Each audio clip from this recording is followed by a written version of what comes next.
vez más oscureció y el sol se fue del corazón. Yo ya no puedo soportar sentir la falta de mi hogar. Oré a Dios en aflicción, a Él abrí mi corazón. Fue cuando alguien me tocó, era Jesús quien me habló. Es solo un poco más, solo un poco más, porque ya te iré a buscar. Hay amor real, hay un río de paz, hay un cielo que será mi hogar.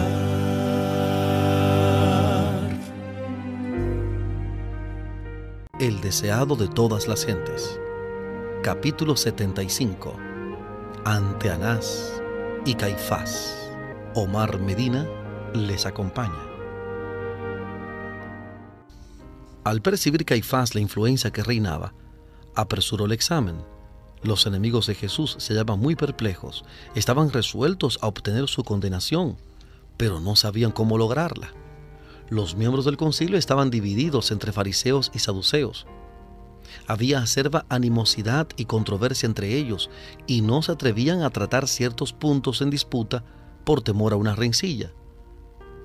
Con unas pocas palabras, Jesús podría haber excitado sus prejuicios unos contra otros, y así habría apartado de sí la ira de ellos. Caifás lo sabía, y deseaba evitar que se levantase una contienda. Había bastantes testigos para probar que Cristo había denunciado a los sacerdotes y escribas, que los había llamado hipócritas y homicidas, pero este testimonio no convenía. Los saduceos habían empleado un lenguaje similar en sus agudas disputas con los fariseos, y un testimonio tal no habría tenido peso para los romanos, a quienes disgustaban las pretensiones de los fariseos. Había abundantes pruebas de que Jesús había despreciado las tradiciones de los judíos y había hablado con irreverencia de muchos de sus ritos. Pero acerca de la tradición, los fariseos y saduceos estaban en conflicto, y estas pruebas no habrían tenido tampoco peso para los romanos. Los enemigos de Cristo no se atrevían a acusarle de violar el sábado, no fuese que un examen revelase el carácter de su obra. Si se sacaban a relucir sus milagros de curación, se frustraría el objeto mismo que tenían en vista los sacerdotes. Habían sido sobornados falsos testigos para que acusasen a Jesús de incitar a la rebelión y de procurar establecer un gobierno separado. Pero su testimonio resultaba vago y contradictorio. Bajo el examen, desmentían sus propias declaraciones. En los comienzos de su ministerio, Cristo había dicho: destruyan este templo y en 3 días lo levantaré. En el lenguaje figurado de la profecía, había predicho así su propia muerte y resurrección, mas él hablaba del templo de su cuerpo. Juan 2, 19, 21. Juan 2, 19, 21. Los judíos habían comprendido estas palabras en un sentido literal, como si se refiriesen al templo de Jerusalén. A excepción de esto, en todo lo que Jesús había dicho, nada podían encontrar los sacerdotes que fuese posible emplear contra él.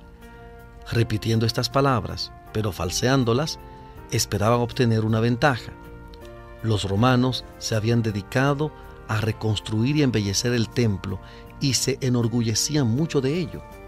Cualquier desprecio manifestado hacia él habría de excitar seguramente su indignación. En este terreno podían concordar los romanos y los judíos, los fariseos y los saduceos, porque todos tenían gran veneración por el templo. Acerca de este punto se encontraron dos testigos cuyo testimonio no era tan contradictorio como el de los demás. Uno de ellos, que había sido comprado para acusar a Jesús, declaró: Este dijo: puedo derribar el templo de Dios y en 3 días reedificarlo. Así fueron torcidas las palabras de Cristo. Si hubiesen sido repetidas exactamente como Él las dijo, no habrían servido para obtener su condena, ni siquiera de parte del Sanedrín. Si Jesús hubiese sido un hombre como los demás, según aseveraban los judíos, su declaración habría indicado tan solo un espíritu irracional y jactancioso, pero no podría haberse declarado blasfemia. Aún en la forma en que las repetían los falsos testigos, nada contenían sus palabras que los romanos pudiesen considerar como crimen digno de muerte. Pacientemente Jesús escuchaba los testimonios contradictorios. Ni una sola palabra pronunció en su defensa. Al fin, sus acusadores quedaron enredados, confundidos y enfurecidos. El proceso no adelantaba, parecía que las maquinaciones iban a fracasar. Caifás se desesperaba. Quedaba un último recurso. Había que obligar a Cristo a condenarse a sí mismo. El sumo sacerdote se levantó del sitial del juez, con el rostro descompuesto por la pasión e indicando claramente por su voz y su porte que si estuviese en su poder, heriría al preso que estaba delante de él. ¿No respondes nada?, exclamó. ¿Qué testifican estos contra ti? Jesús guardó silencio. Angustiado él y afligido, no abrió su boca. Como cordero fue llevado al matadero y como oveja delante de sus trasquiladores, enmudeció y no abrió su boca. Isaías 53:7.